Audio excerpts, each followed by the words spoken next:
How's it going, YouTube?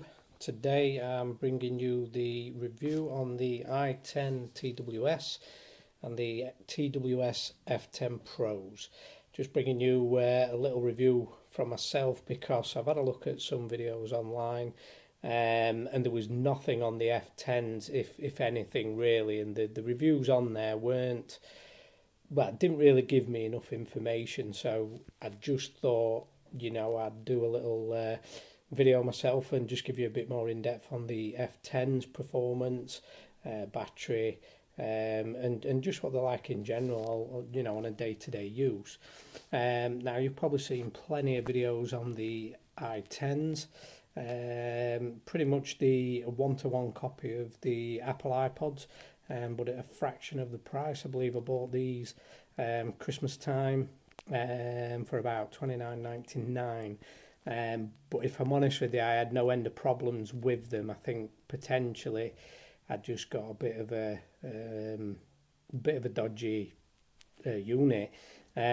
Fortunately, I don't know how, but things rectified themselves, and they seem to be charging okay now and performing well. As you can see with the lights on there, the i10s, whenever you take them out of the case, they will pair automatically, but the problem is every time you pop them back in the case, they charge. So even if you have not run them down dead, whenever you pop them back in the case, they will start charging. So as you can see there, the indicator lights come on, the right ear is charging, and if I take the left one out, there you go. So it doesn't matter whether they're dead, whether they're full, every time you pop them in the case, they will start charging. In regards to size wise, well, there's the f10s, big difference. Size of the earpods as well, there's not a great deal of difference between them, if I'm honest. The i10s, as you can see,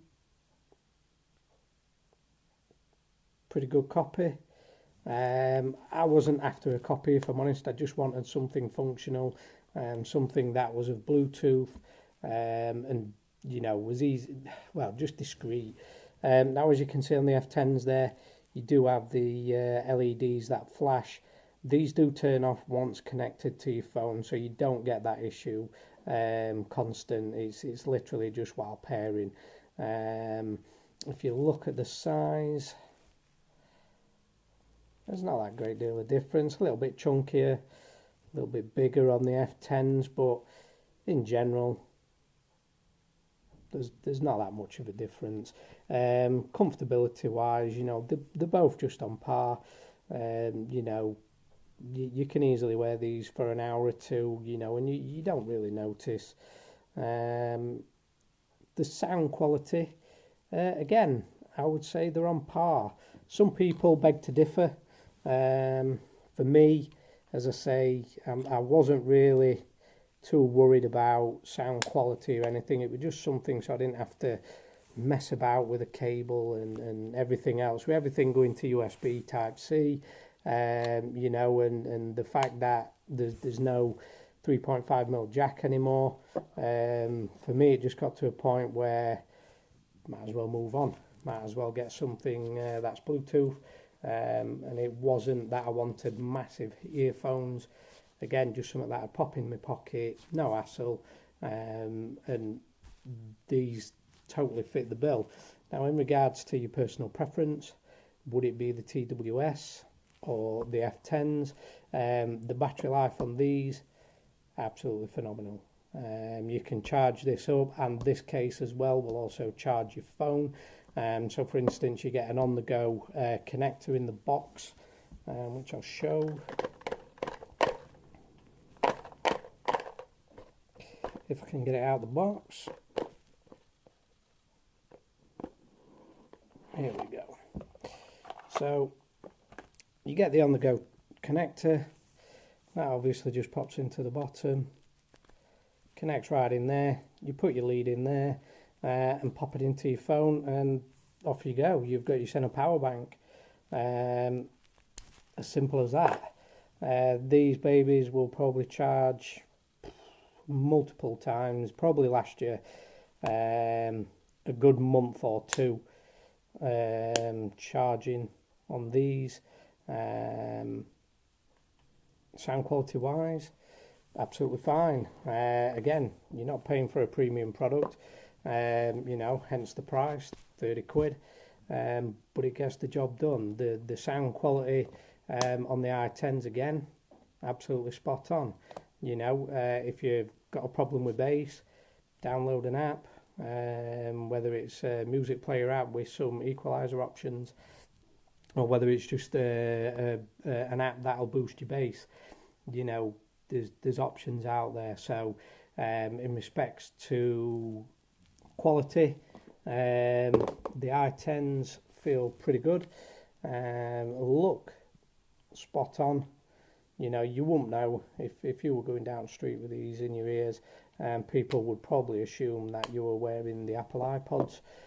If that's the way you want to go, if you want people to think that's what you've got, 150 quid in your ears, then, you know, by all means, again, don't assume that the f10s will not fool people, because they certainly will. But again, they're a bit chunkier, and as you can see with the LEDs, but again, the LEDs do go out when you start playing music, so that's not a problem. The f10s as well do charge when you pop them in the case, so again, just like the i10s, they will start to charge as soon as you pop them back in the case, as you can see with the red LED light on there, just to indicate that they're charging. In the box is pretty standard, is the charger lead in the i10s. It's about all you really get, and some instructions just letting you know what to do, how to use them and pair. In the f10s, you'll get the on-the-go connector. You also get chargers that will independently charge the earpods if you don't want to use the case, but you can charge the earpods in the case simultaneously, so you know the benefits there. You don't really have to use those. I've enjoyed using both of them. My wife now has those because she prefers that size. Myself, I'm using the f10s, and I'm enjoying every minute of using them, purely off the basis that I'm not messing about with leads and trying to untangle stuff. As I say, sound quality wise, you're not going to be disappointed with either one, if I'm honest. You know, it just depends what your preference is. Something that looks like the iPods and will get away with, you know, people asking, are you wearing iPods? How much did they cost? So forth. And being shocked when you tell them the 30 quid and probably wanting a pair themselves afterwards. Or if you want something like the f10s, which functionality wise, battery wise, it's, you can't knock it. Charge your phone, charge your earpods up to a month. You know, absolutely phenomenal battery life on those. If you've any questions, comments, just leave a message down in the box. If you like the video, give it a thumbs up, and if you want me to do any more reviews or unboxings or anything like that, then just let me know. Thanks for watching, and see you again.